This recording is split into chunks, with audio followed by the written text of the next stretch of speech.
자, 그러면 오늘 제일 먼저 예수 마음 기도의 제2 여정을 먼저 시작하도록 하겠습니다. 예수 마음 기도 제2 여정은 치유하시는 하나님이십니다. 치유하시는 하나님. 하나님은 치유하시는 하나님이시고 예수님은 우리의 마음을 치유를 하십니다.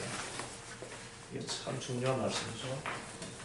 어쩌면 우리가 예수 마음 기도를 드릴 때 가장 중요한 여정이라고 할 수가 있습니다. 치유받는다는 것. 치유받지 못하면 우리는 어떤 사랑도 실천할 수가 없고 예수님 마음을 가질 수가 없습니다. 그래서 먼저 마음의 치유를 받아야 되는데, 누가복음 17장 13절에 보면 그들이 소리 높여 이르기를 우리를 불쌍히 여기소서 이렇게 외치죠. 자, 이 불쌍히 여기소서 외칠 때 예수님께서는 불쌍히 여기실까요? 불쌍히 여기지 않으실까요? 불쌍히 여기신다는 것을 우리는 항상 기억해야 됩니다. 예수님께서 나의 마음의 아픔을 위로해 주실까요? 주시지 않을까요? 위로해 주셔요. 고치시기를 원하실까요? 원하시지 않으실까요?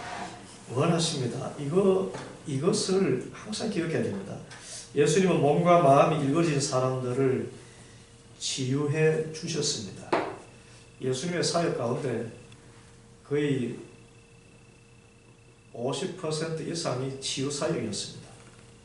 또 나머지는 가르치는 사역이셨고, 치유가 예수님의 본질적인 사역 가운데 하나입니다. 과거의 상처를 받아서 자신의 힘으로는 회복될 수 없는 사람들을 친히 돌보시고, 또 죄의 문제라면 용서하시고, 또 악한 영의 속박에서는 또 이끌어내 주셨습니다. 우리는 때로는 왜 어둡게 살아가는지 잘 알지 못하는 때가 있어요. 그런데 기도를 통해서 보면 자신의 죄의 모습과 상처, 좌절들이 지금 내 삶이 어둡다는 것을, 어둡게 된 요인이라는 것을 알게 됩니다. 이런 것들을 어린아이같이 정직하게 하나님께 기도드리면 하나님께서 우리를 치유해 주십니다. 어떻게 기도한다고요? 어린아이같이 정직하게. 정말 중요한 말씀입니다.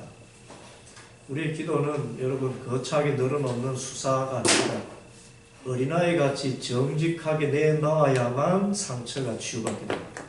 죄도 마찬가지입니다. 솔직하게 내놔야 됩니다. 하나님 앞인데도 불구하고 죄를 미사역으로 포장해서 합리화하면서 저는 이렇게 했지만 이것을 이런 줄 주님 아시지요? 이렇게 하는 것이 아니라 죄로 이렇게 느껴질 때는 진솔하게 주님, 제가 이런 죄를 지었습니다. 저의 잘못입니다. 그리고 상처가 있으면 억울하면 억울한 것 그대로를, 미우면 미운 마음 그대로를 내놔야 돼요. 그래서 이 감정을 어린아이같이 아프면 조금만 아파도 아이들은 참지를 못하고 때를 쓰지 않습니까? 조금만 좋아도 기뻐서 아주 세상 다 가진 것처럼 행복하지 않습니까? 그래서 항상 어린아이같이 진솔하게 주님 앞에 내 감정을 내어놓을 때에 치유를 받습니다. 자, 치유를 청하는 기도의 여정이 있습니다. 먼저는 예수님을 만나기 위해서 기도를 해야 됩니다. 누구를 만나요? 예수님을 만나야 치유가 일어납니다. 그래서 여기까지 우리의 영성 훈련이에요. 예수님을 만나기 위해서 마가복음 2장 1절에서 5절까지의 그 말씀을 보시면 예수님께서 가버나움에 계시니 집에 계신다는 소문이 들리니까 많은 사람이 문 앞에 모였기 때문에 들어설 자리가 없게 됐는데, 사람들이 한 중풍병자를 4사람에게 메워가지고 예수께로 와서, 예수께로 무리 때문에 데려갈 수 없어서 그 계신 곳에 무엇을 뜯습니까? 지붕을 뜯어요. 우리가 예수님까지 내려가는, 그래서 우리의 딱딱한 마음 껍질은 이 지붕입니다. 예수님께 내어가면 이 문제가 해결된다는 것을 알고 예수님께 적극적으로 찾아가야 됩니다. 그래야 고침을 받아요. 지붕을 뜯어야 되는 작업이 필요합니다. 그리고 옆에 나누는 사람이 있었죠. 그 중풍병자를 메고 내려가는 네 사람이 있었어요. 그래서 내 아픔을 나눌 사람이 있다면, 예수님 앞에서 함께 나눌 사람이 있다면 이보다 더 귀한 일이 없어요. 이것이 나중에 우리 영성 동지가 되고 영혼의 친구들이 되는데, 내 아픔을 가지고 예수님께 내려가기 위해서 나를 도와주는 사람이든 또 때로는 나 스스로 지붕을 뜯기도 해야 됩니다. 여하튼 지붕을 뜯어야 되고 그 가로막고 있는 장애를 물리쳐야 됩니다. 예수님께까지 내려가지 않으면은 치유를 받을 수가 없습니다. 그래서 돕는 이들도 필요하고 나 자신의 의지도 필요합니다. 이 중풍병자가 그런 말을 했을 수 있잖아요. 나도 지금까지 이렇게 살았는데 그대로 살 거야. 내 상처 가지고 그대로 살았는데 막 이렇게 그냥 살 거야. 상처를 그대로 아프니까요. 그래서 많은 사람들에게 보여주는 것도 싫고, 제가 신방을 해보면은 자신의 아픈 모습을 보여주기 싫어서 신방받기 싫어하는 분들이 있습니다. 그걸 분명히 말씀드리면은 그런 분들은 그 병에서 노인받을 수가 없습니다. 위로조차 받을 수도 없지요. 거절하는 것입니다. 그래서 상처의 치유를 받기 위해서는 예수님께로 나아가는 것에 장애가 되는 모든 것들을 물리칠 수 있어야 됩니다. 육체적인 장애가 있어요. 그래서 예수님께로 나아가기 위한 것을 방해하는 육체의 소욕 같은 것입니다. 육체의 욕구입니다. 육체의 욕구. 그래서 이 기도를 할 때 분심이 난다는 것, 그래서 현재의 분심, 미래의 분심 같은 것들이 사실은 예수님께 내려가는 것을 방해합니다. 지금 주님 앞에서 기도하는 이 시간이 자꾸 이렇게 불편하게 느껴지고 또 그래서 게으르게 되고 나태하게 되면 예수님께 내려갈 수 없습니다. 또 미래에 대한 불안을 가지고 자꾸 붙들고 있으면 예수님께 내려가지 못합니다. 그래서 예수 마음 기도는 현재 하나님께 집중합니다. 현재 하나님께 집중하기 위해서 나의 주님, 나의 하나님, 예수님을 사랑합니다 하면서 그 순간순간 솟구치는 현재 육체의 소욕을 물리치고 미래에 대한 불안을 물리치고 주님께 기도드릴 수 있을 때까지 수련하는 것입니다. 오늘은 10분을 여러분 예수 마음 기도 드렸는데 지난주까지 5분 드릴 때 하고 다르죠? 길게 느껴졌습니까? 네. 길게 느껴지죠? 그런데 진짜 마음의 치유를 받기 위해서는요, 이 예수 마음 기도의 수련법은 50분을 예수 마음 기도 드립니다. 50분을 예수 마음 기도 드리고 나서 10분을 성경 말씀을 읽어요. 그래서 50분 마음 기도를 드리는 중에 현재 분심을 물리치고 미래 분심을 물리치고 지금 주님께 집중하는 그 언제 주님까지 내려가는 그런 훈련을 하는 것이죠. 그 몸의 수련을 하는 겁니다. 두 번째, 이 미래의 분심들이죠. 근심과 걱정들이 있습니다. 이때는 다시 속히 돌아와야 됩니다. 예수님 사랑합니다. 나의 주님, 나의 하나님 드리면서 미래의 분심과 현재의 분심을 즉시 보내버려야 됩니다. 그 붙들고 있으면 안 됩니다. 무슨 의미인지 아시죠? 과거 분심만 가지고 주님 앞에 기도를 드릴 뿐이지 현재 분심과 미래 분심은 즉시 예수님을 사랑합니다. 나의 주님, 나의 하나님 하면서 떨쳐버려야 됩니다. 예수님을 만나야 해결되기 때문에. 그리고 이제 과거의 분심이 바로 어떻게 보면 우리의 내면의 상처라고 하시는데, 이때 우리가 드리는 기도는 두 가지입니다. 첫째는 어떤 기도요? 자녀로서 청하는 기도인데, 그러니까 상처를 치유받기 위해서는 철저히 자녀로서 기도해야 됩니다. 자녀로서, 하나님의 자녀로서, 하나님의 아들, 딸로서 기도를 드려야 돼요. 그래야 치유를 받습니다. 하나님 아들, 딸로서. 그 자녀는 권리가 굉장히 많아요. 자녀는요, 부모에게 왜 그렇게 당당한지 몰라요. 그렇지 않던가요? 자식이 얼마나 부모에게 당당한지 몰라. 이거 내 나라, 저거 내 나라, 이거 해내라, 저거 해내라.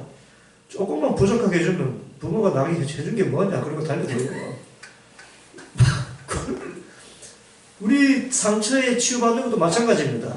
자녀로서 자녀이기 때문에 어버이인 아버지 하나님께 예수님께 당당하게 요구해야 돼요. 이거 고쳐주세요. 고쳐주세요. 찾아가서 오늘 왕의 신하가 찾아가지 않습니까? 예수님 오시는 소리 듣고 찾아가서 아예 죽기 전에 살려주세요. 아주 당당히 요청하는 것입니다. 그래서 마가복음 7장 28절 29절에 보면은 이제 스로보닉의 여인이죠. 그 여인이 고쳐주셔서 하니까 예수님이 그 믿음을 떠보시지 않습니까? 속된 표현으로 너는 이방인이기 때문에 나는 유대인을 고쳐왔지 이방인 나중에 고치겠다. 나는 그런 의미에서 어떤 인간, 사람 차별하듯이 그렇게 이야기하는 것은 그 믿음을 이렇게 달아보시는 거죠. 그때 여자가 대답하되 옳습니다. 옳습니다. 저는 이방인이고 유대인들 편에서 보면 지옥의 불쏘시개 같은 그런 미천한 사람이지만 상아의 개들도 아이들이 먹던 부스러기를 먹나이다. 아주 적극적인 권리 주장입니다. 상아의 개들도 부스러기를 먹는데 저는 하나님의 자녀 아닙니까? 하나님의 자녀인데 저를 이렇게 그냥 두시겠습니까? 이걸 보시고 주님께서 이 말을 하였으니 돌아가라. 이 말을 하였으니 돌아가라. 귀신이 네 딸에게서 나가느니라. 이 말을 하였으니 권리 주장을 하셔야 돼요. 주님 고쳐주세요. 고쳐주시든지 말든지 하나님 뜻대로 없어서 아닙니다. 이 상처를 고침받아야 여러분 우리가 진짜 예수의 마음을 갖게 돼요. 상처 투성 여러분 사람 혈기 부리고요 보는 거 보면 그 전부 상처입니다. 아주 사람이 막 갑자기 막 혈기가 나서 막 사나워지고 할 때는 보면 의미가 없어요. 도대체 왜 저런가? 상처가 있어요. 우리는 컴플렉스라고 이야기하는 그런 상처. 근데 그 상처가 치유받지 못하면 절대로 예수님 마음을 가질 수가 없습니다. 신앙생활을 20년, 30년, 40년 해도요, 그 마음에 가지고 있는 상처가 치유받지 못하면 절대로 예수님의 마음을 가질 수가 없습니다. 예수님의 마음은 결국 원수까지 사랑하는 마음이거든요. 근데 원수 사랑하라 한다고 해서 되지 않습니다. 자기가 먼저 사랑을 받아야 돼. 받아가고 치유받아야만이 예수님의 마음을 가지고 있습니다. 그래서 예수님께 나의 아픔이나 상처, 어둠을 없애달라고 기도드릴 때 당당하게 하나님의 자녀가 늘 영적 축복을 청해야 됩니다.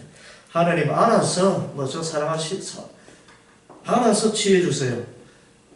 엄홍기 씨가 살아계니 좀 퉁명스럽지 않습니까?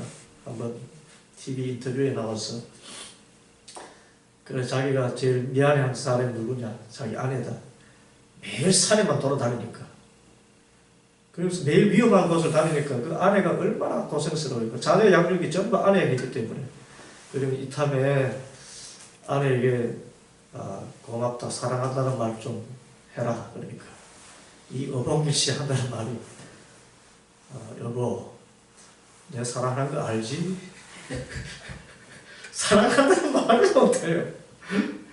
그게 아닙니다. 여러분 아주 우리는 당당하게 바로 하나님께 말씀드려야 됩니다. 하나님 제 아픈 거 아시죠? 알아서 고쳐주세요. 아닙니다. 주님 고쳐주십시오.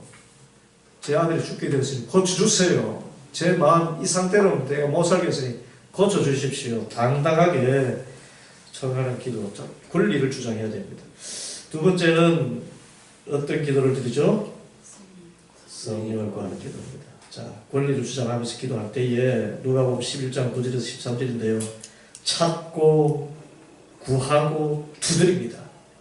상처를 치유받기 위해서 적극적으로 나아가는데 결국은 하나님께 주시는 것이 무엇입니까? 너희가 악할지라도 좋은 것을 자식에게 줄 줄 알거든 하물며 너희 하늘 아버지께서 구하시는 자에게 무엇을 주지 않겠느냐? 성령을 주지 않겠느냐. 그래서 우리가 자신의 권리를 주장할 때는요, 상처를 치유해 주시옵소서라고 기도하면서 나아가는데 결국은 성령이 오실 때까지 기도하는 것입니다. 이게 아주 영적인 아주 미묘한 거예요. 성령이 오실 때까지. 성령이 오실 때까지 기도하면은 내 마음이 바꾸어집니다. 성령께서 오셔서 내 마음이 주님의 마음으로 바뀌어집니다.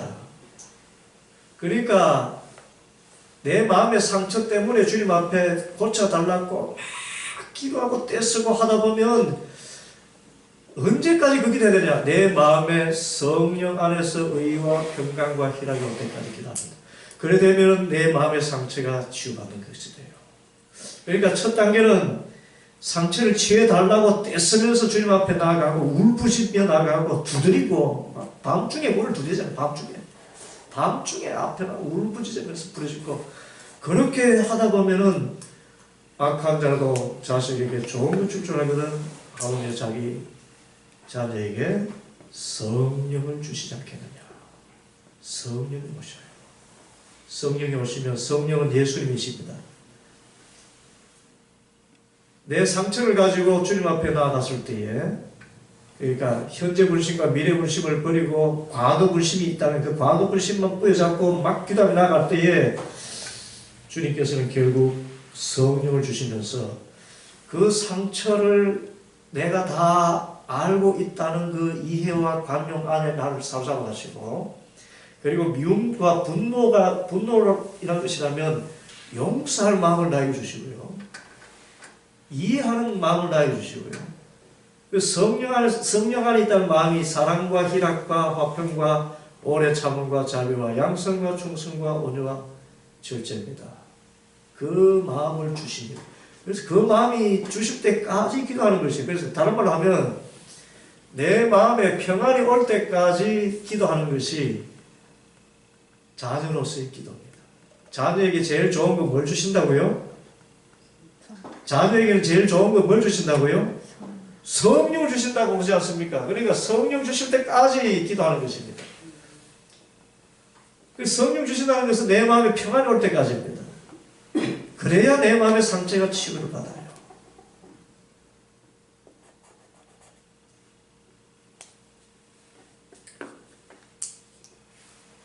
많은 사람이 구하고 찾고 두드릴 때까지 나가고 성령을 주실 때까지 기도하지 않습니다. 고쳐주세요. 살려주세요. 그냥 거기까지만 갑니다. 자녀로서 정당한 요구죠. 그런데 자녀에게 주기를 가장 기뻐하시는 것이 뭡니까? 성령을 주시기를 주님께서 제일 기뻐하신다고요. 자식에게. 악한 자라도 자식에게 좋은 것 줄 줄 아는데 하늘 아버지께서는 구하는 자에게 뭘 주시기를 기뻐하신다? 성령 주시기를 기뻐하시잖아요. 그렇기 때문에 구하고 찾고 두드리는 과정을 막 계속 해나갑니다. 과거의 불심을 보여잡고 막 악을 쓰고 때를 쓰고 쌍욕을 하면서 막 떼굴떼굴 구르면서도 하는 중에 마음의 평안이 올 때까지.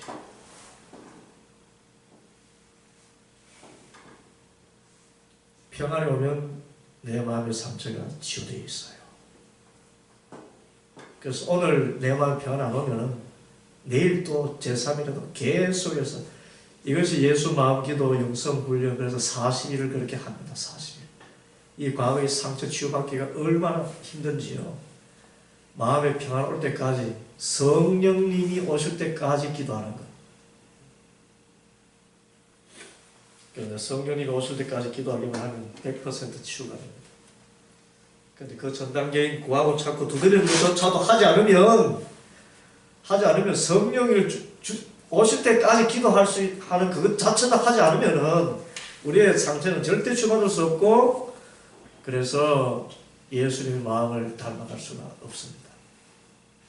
결코 못합니다. 분노가 있는데 어떻게 예수님 마음을 가질 수 있어요? 예수님을 닮아갈 수가 있습니까? 내 마음에 막 잠을 못 이루는 그것이 그 마음속에 어떤 예수님 마음이 있을 수 있습니까? 그래서 그걸 주님 앞에 자녀로서 청구해야 됩니다. 주님 이거 고쳐주세요. 이거 안 고쳐주시면 저 못 살아갑니다. 잠도 못 자겠는데요. 고쳐주세요. 막 기도하다가 기도하고 그렇게 하다 보면 성령을 주실 때까지 반드시 주셔요. 반드시 주시고. 자, 영혼을 치유해 주시는 예수님입니다. 우리가 예수님을 믿고 기도해야 되는데, 첫째는 죄 문제거든 죄를 사하실까요? 사해 주지 않으실까요? 사해 주십니다. 마가복음 2장 5절에 예수님이 그들의 믿음을 보시고 중풍병자에게 이르시되 작은 자야 뭘 받았다? 네 죄 사함을 받았느니라. 중풍병자에게 무슨 죄가 있겠나 싶지요? 죄가 있습니다. 죄가 있어요. 여러분, 우리 상처 가운데 대부분은 죄와 관련이 다 되어 있습니다. 예수님께 내려가면요, 내 죄가 보여요.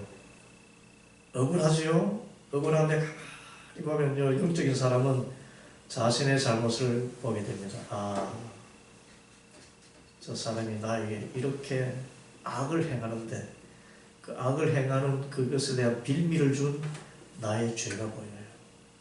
그래서 기도하면서 그것이 느껴지게 되면 그것 붙들고 주님 용서해 주소서 하다 보면 당했던 그것은 뒤로 가버리고 지금 내 마음속에 내 죄가 용서받음으로 말미암아서 그 사람까지도 용서하게 되는, 그래서 자유가 와요.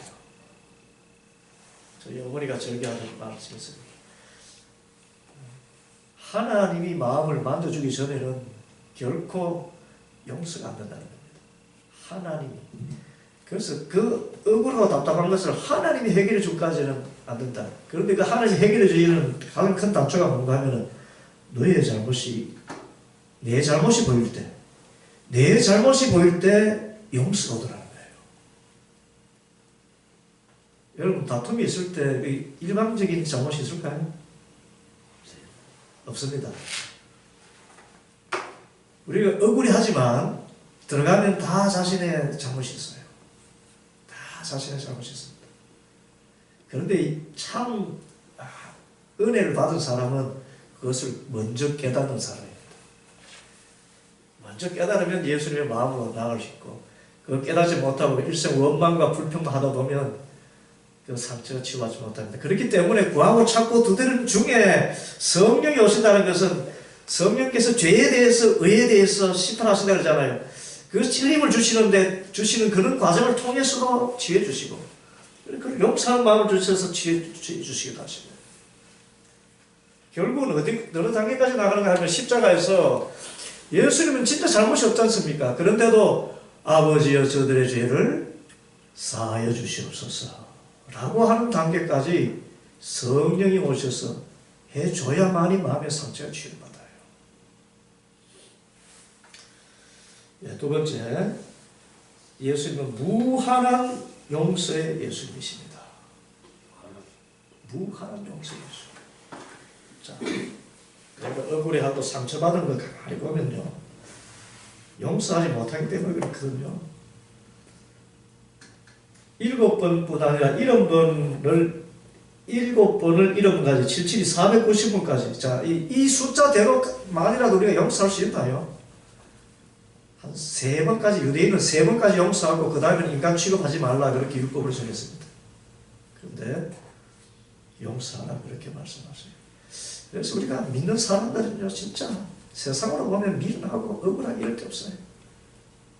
그런데 이런 용서를 하고 나면 성령께서 주시는 위로, 영적으로 예수님의 마음에 가까이 가 있는 그것을 인하여서 성령님이 얼마나 기뻐하시는지 몰라요. 억울할 때 기뻐요. 그런데 정신이 들어가지고, 사람이, 제정신이 들어가지고, 아니 내가 왜 이것을 용서했지? 나는 잘못한 게 없는데 왜 이 사람을 내가 용서한 거야? 이렇게 하면 또 마음이 또 불안해지기 시작해요. 그래서 예수님 마음 갖는 것을 사탄이 얼마나 방해하는지 모릅니다. 그 가운데 핵심이 용서예요. 예수님의 용서. 7번씩, 7번까지 용서하는 것은 우리를 위한 것입니다. 내가 예수님의 마음을 가지고 예수님처럼 자유하게 살게 하시려고 주신 말씀이에요. 우리 속 같으면 확 쥐어박아가지고 다리 몽둥이로 분지를 뿌려주시면 속이 시원하겠는데, 또 실제로 주님도 그렇게 하기도 하십니다. 정말 그렇게 한 때도 있어요. 그런데 그래서 내가 구해서 그렇게 한 적은 없어요. 여러분 보십시오. 내가 그렇게 정말 원수같이 여기던 사람이, 나에게 악을 행하는 사람이 사고가 나고 다치는 경우가 있어요. 그런데 그것은 내가 기도해서 그런 게 아닙니다. 내가 기도해서 그런 게 아니고요. 하나님의 때에 하나님께서 더는 두고 볼 수 없기 때문에 하나님께서 하신 거예요. 원수 갚기를 하나님 손에 맡기고 나서 보면 원수가 갚아져요. 경험하신 적 있습니까? 원수 갚기를 기도하지 않고 원수 갚는 것을 주님께 맡겨놓았을 때에 하나님께서 진짜 원수를 갚아주셔요. 저는 그런 경험을 많이 합니다. 그래서 내 손으로 원수 갚기를 기도하면 하나님께서 안 갚아줘요. 희한합니다. 이 원수 확 조사하고 있어. 하나님, 내가 빠리를 확 빠싸가지고 있어. 절대로 하나님은 안 해주십니다. 원수 갚는 것이 내게 있으니 내게 맡기라 라고 하시죠. 그래서 친히 원수 갚으려 하면은 절대로 원수가 갚아지지 않고요. 오히려 원수 갚는 것 주님께 맡기고 내 마음의 상처를 주님께 내어 맡기면 주님께서 원수를 갚아주셔요. 정말 신기한 능력으로 갚아주십니다. 친히 원수 갚지 마십시오. 원수 갚기를 기도해봐야 헛다릅니다. 헛거예요. 절대로 하나님, 내가 이 원수 갚아달라고 기도했을 때 절대로 그대로 안 해주십니다. 마음 완전히 비우고, 성령님 오시는 것은 용서의 마음이기 때문에, 무조건적인 용서에까지 오시기 때문에, 그렇게 내어 맡기고 나면 하나님이 알아서 악한 자를 그 악에 대해서 징계를 하셔요. 징계를 하셔요. 그때 내는, 정말 과연 하나님 공의로우시구나. 자, 마음의 상처를 치유받는 기도가 있습니다. 그런데 마음의 상처를 치유받기 위해서 제일 먼저 단순 기도를 해야 됩니다. 예수님 사랑합니다. 나의 주님 나의 하나님. 이거 계속 기도하다 보면요. 오늘 10분 하셨죠. 저도 10분 하는 중에 제 마음에 내면의 어둠이 나타나더라고요. 그러면서 눈물이 막 억울한 마음이 막 생기고요. 여러분, 목사인 저도 억울한 거 굉장히 많습니다. 여러분도 억울한 게 많겠습니까? 저는 정말 억울한 거 많아요. 참 억울하다고요. 이거 내가 보통 사람 같으면 진짜 주먹을 날리지요. 얼마나 억울하다. 근데 나의 주님, 나의 하나님하고 이렇게 기도할 때에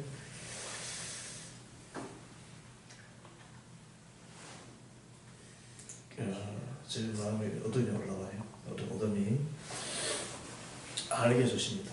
네가 뭐 때문에 그렇게 억울해하고 힘들어하는가. 그러면서 올라옵니다. 그때 있는 그대로를, 하나님께서 보여주신 아픔 그대로를 말씀드리며 기도해야 됩니다. 어떻게 해요? 그대로를. 정말 죽이고 싶다. 그런 생각 그대로를. 원수 갚아주소서. 그대로 기도해야. 이 시간 동안에는 다순기도, 나의 주님 나의 하나님을, 그러니까 이 과거의 불심이 올라올 때만큼은 다순기도를 중단합니다. 그리고 이 과거의 불심을 주님 앞에 있는 모습 그대로 계속 그 문제가 성령님 오실 때까지 구하고 찾고 두드려야 돼요.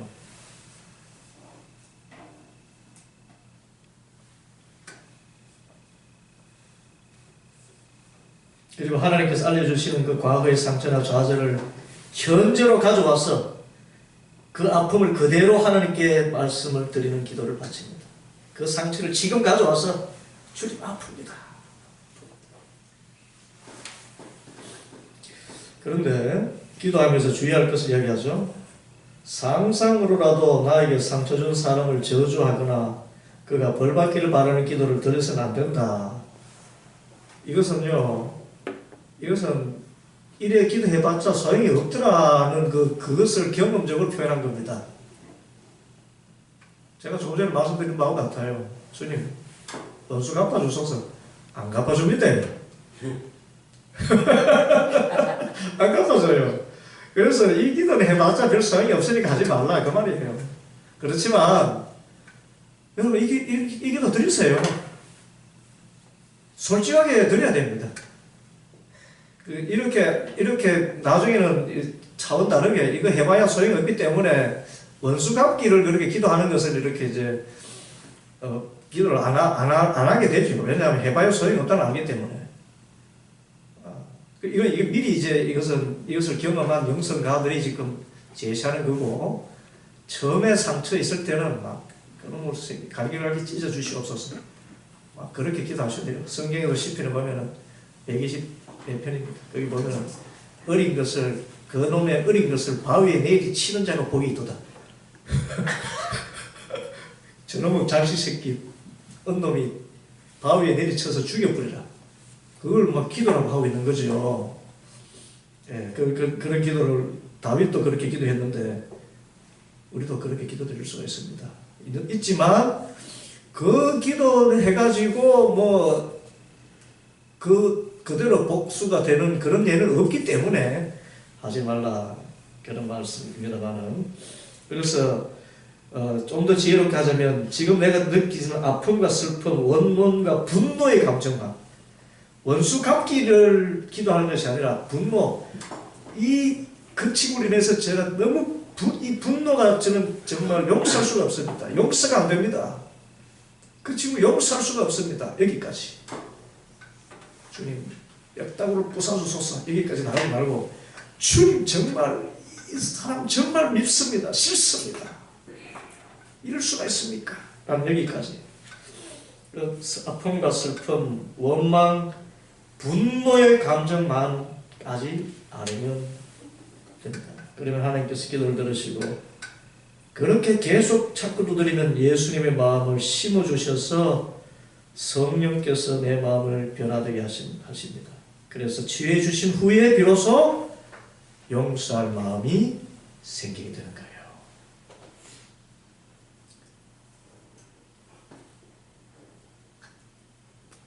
그래서 여러분 솔직히 아뢰는 기도가 정말 필요합니다. 많은 사람들이 이렇게 드리면 하나님이 이런 기도를 안 기뻐하실 거예요. 사람 미워하는 것을 하나님이 싫어하신다. 그게 아니고 내 상처에 관한 것은 다 내놔야 돼요.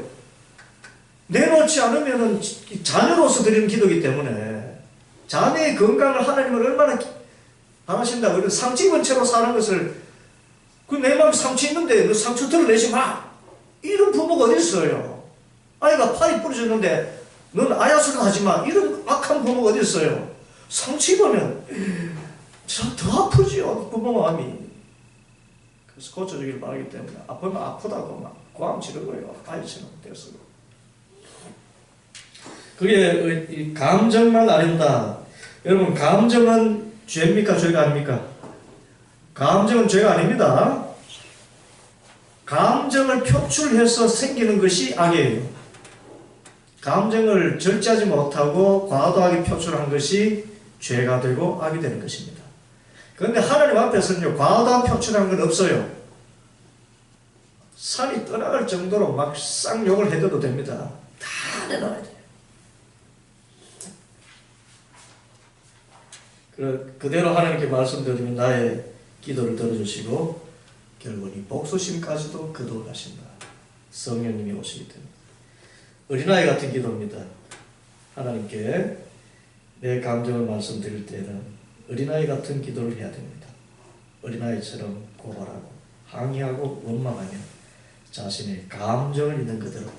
그래서 예수님의 마음을 갖기 위해서 여러분 제일 중요한 것이 이성이 아니고 감정입니다.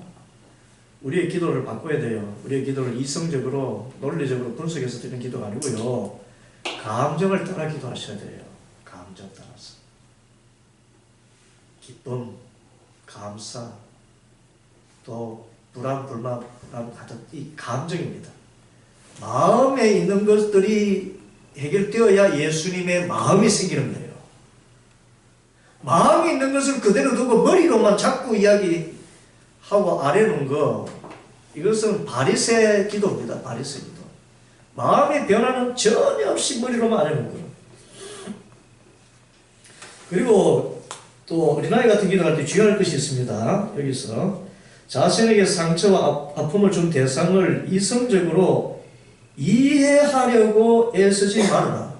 가해자의 입장을 변명하려 할 필요가 없다. 이것도 대단히 중요한 거예요. 내가 화가 나 있는데 화나는 감정을 알아요. 그 사람이 상대가 어떤 것이었을까? 이것은 나중에 성령 하나님께서 알게 해주시는 것이지, 성령께서 깨닫게 해주시고 성령께 주시는 마음이지, 지금 내가 억울할 때는 억울한 것만 이야기해요. 가해자 입장 막 헤아리면서 사랑해야지. 원수까지도 사랑해야 되는데 사랑해야지. 주님 사랑하게 하옵소서. 이렇게 기도하지 말라는 겁니다. 이해가 되시나요? 사랑하게 해주세요. 이렇게 기도하지 말고 저 새끼 미워 죽겠습니다. 그냥 이 기도만 드리라는 거예요. 가해자를 위해서 변명할 필요도 없고 변호할 필요도 없어요. 그런데 그냥 자기 감정을 그대로 내려다 보면 성령 하나님께서 가해자의 입장도 이해할 수 있는 마음을 결과적으로 주신다. 그겁니다. 어린아이에게, 저희 딸아이에게 제가 그렇게 야단 친 것이 지금 되면 저도 이 영성 수련을 하지 못한 것 같아요. 예. 아이들 또 서로가 이렇게 사랑을 차지하고 싶은 마음이 있지 않습니까? 어머니들은 잘 알잖아요. 둘째가 나면 첫째 아이가 소외되면 소외감을 느껴서 둘째 아이에게 막 해를 가하잖아요. 자고 있는데 눈을 팍 쑤시기도 하고 그렇게 하지 않습니까? 네. 아이 하나만 키우면 모릅니다만 저희 둘째 딸이 셋째 딸을 보고 셋째 딸이 성장하면서 아빠 저 희성이 죽었으면 좋겠어요. 그러더라고요. 제가 화가 막 나더라고요. 아빠는 너랑 이제 동생 똑같이 사랑해. 그런데 그래서 넌 그러니까 동생 사랑해야 돼. 그런데 이 말 해서 그 아이 둘째 아이가 동생을 사랑하게 될까요? 안 됩니다. 떼수가 있을 때 하나님께서 내가 너를 사랑한다는 것을 막 보여줄 때, 둘째를 사랑한다는 것을 막 보여줄 때, 내가 사랑받고 있구나. 그래서 셋째를 바라보면서 엄마가 아빠가 나를 사랑하는 것처럼 얘도 사랑하게 되겠구나. 그렇게 깨달아 알게 되는 것이지, 아빠가 이 둘째를 또 사랑하기 때문에 너 사랑해야 돼. 사랑해야 돼. 어디 죽었으면 좋겠다. 이런 말 어디 아빠 앞에서 하면 혼난다. 제가 그때 그랬어요. 그때 사실 그대로 받아들였어요. 그래, 속이 많이 상했구나. 그래서 동생이 태어나니까 정말 너한테 아빠가 관심이 좀 떨어졌으니까 마음이 상했구나. 이리 와, 안아줄게. 이렇게 했으면 더 좋은 아빠인데, 그죠? 그렇게 하지 못했다는 바로 그 원리입니다. 이 마음에 상처가 있을 때 가해자를 위해서 변명해야 되고 율법적으로 원수까지 사랑해야 되기 때문에 사랑하게 해주시옵소서 이런 기도를 드리는 것이 아닙니다. 미움 그대로 하다 보면 주님께서 내 마음에 사랑을 주시면 자연스럽게 가해자가 이해가 되고 용서되는 것입니다. 그래서 이해하세요. 용서하세요. 이런 것이 아니고 성령 하나님께서 이해하게 하시고 용서하게 하신다는 것. 그것이 중요합니다. 그런데 이 기도는 하나님께서 기도를 들어주시고 언제까지 드려야 된다고요? 치유해 주실 때까지 드려야 돼요. 그러니까 성령이 오실 때까지 드려야 됩니다. 내 마음에 평안 올 때까지 드려야 돼요.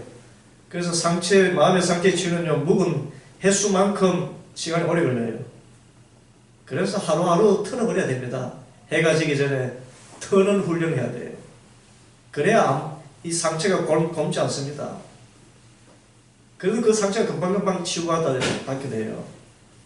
그런데 그걸 꼭 묻어두고 원한을 쌓이고 그것을 여기는 화석화 돼가지고요. 콩크리트 뜯어내는데 시간이 얼마나 걸리는지 몰라요. 찾고 두드리고 구하는 그 시간에 이것을 이제 다시 시작하시되 마음의 평강이 오기까지. 그래서 최장 40일을 봅니다. 대부분 피정 가서 마음의 상처가 치유받는 시간들이 20일 좀 지나면 30일쯤 지나면 아무리 묵은 그런 상처까지도 치유를 받는다 그래요. 예수 마음기도 피정 훈련에서는. 그 다음부터는 그 30일 이후에는 마귀의 시험이 와요. 마귀의 시험. 그 나중에 뒤에 나옵니다. 그리고 대부분 사람들이 그래도 30일 정도까지만 그렇게 피정 기도하면서 구하고 참고 두드리면 성령 하나님께서 그 뿌리 깊은 상처를 치유해 주셔요. 그 다음에 오는 마귀의 시험이 돼가지고 그 이겨내야 영적으로 성장하게 되는데, 그러면 자신의 죄를 용서받는 기도. 자신의 죄를 용서받는 기도는요, 먼저 자신의 죄를 인정하는 데서 시작됩니다. 많은 사람들이 기도하면서도요, 자기 죄를 인정 안 하려고 그래요. 성령께서는 분명히 들려주시거든요. 그건 이 죄다. 억울한 거 생각하면서 자기 죄를, 근데 기도하면 반드시, 여러분, 억울한 것 가운데 보면 자기 잘못이 있어요. 분명히 있습니다. 없다고 생각되지만 성령께서 깨닫게 하시는 것도 있어요.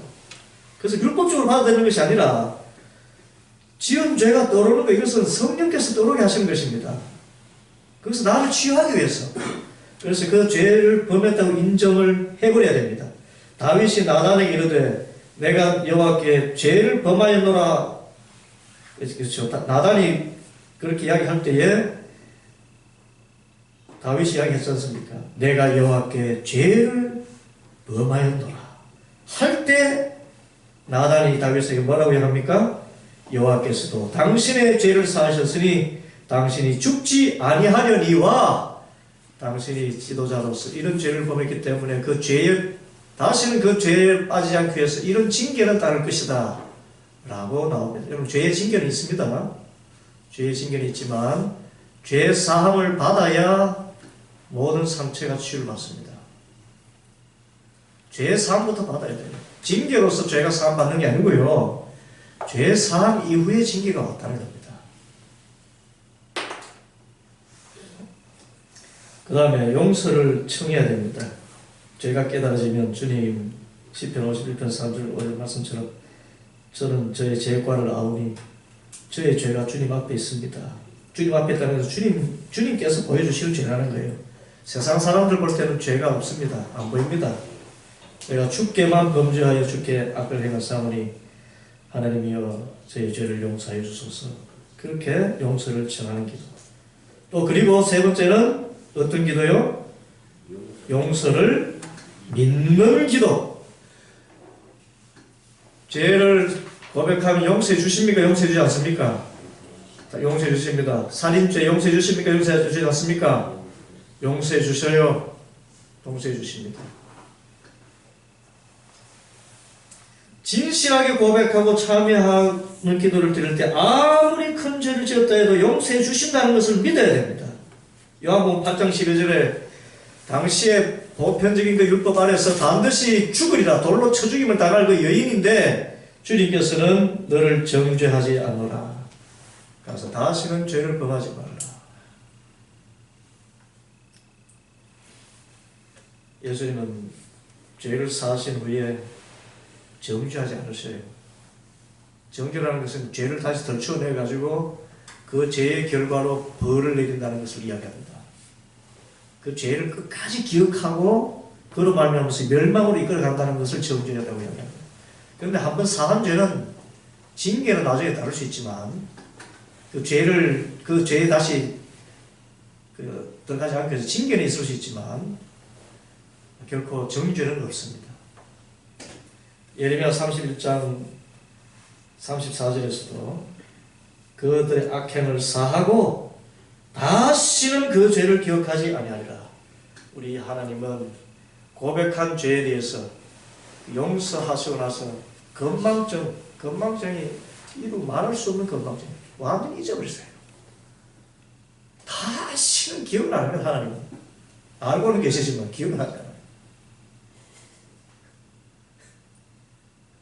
무슨 말이시요? 알고는 계시지만 기억을 하지 않으시죠. 제가 그것을 다 기억하지 이 기억하지 않는 말은 정죄하지 않는다. 말씀입니다. 여러분, 참 오늘 예수님의 마음을 품기 위해서는 먼저 마음의 치유를 받아야 되고 죄의 문제를 내놔야 되고요. 그리고 마음에 상처 준 사람에 대해서 뭐 이해하고 할 필요 없고요. 그냥 인정사정 볼 것 없이 하나님 앞에 고발하세요. 대신 복수 기도는 해봤자 소용없다는 거 그거 아시고 감정만 내놓으세요. 감정만 내놓고 기도하다가 언제까지 기도합니까? 성령이 오실 때까지. 성령이 오실 때까지. 그래서 그것이 하루 만에 끝나지 않고 어떤 사람은 30일간, 어떤 사람은 악령의 유혹까지 넘어서는 40일까지 피정. 그래서 피정에 예수님께서도 40일 기도하신 이유가 거기 있어요. 모세도 10계명 두 돌판을 40일, 40주 금식하면서 받은 이유가 거기 있습니다. 사람이 그래도 예수님의 마음에 정말 그림자까지 갈 수 있는 그 어떻게 보면 사람으로서 힘쓰고 애써야 될 영성 훈련이라면 40일은 해야 하나님의 마음을 온전히 알 수 있고 악한 영의 괴계가 무엇인 줄 알 수 있고 물리칠 수 있는 영성가가 되었다. 41일 우리는 66일 계속 묵상을 합니다만은 치유받고 그래서 예수님의 마음을 품고 나아가는 저와 여러분 되기를 간절히 소원합니다.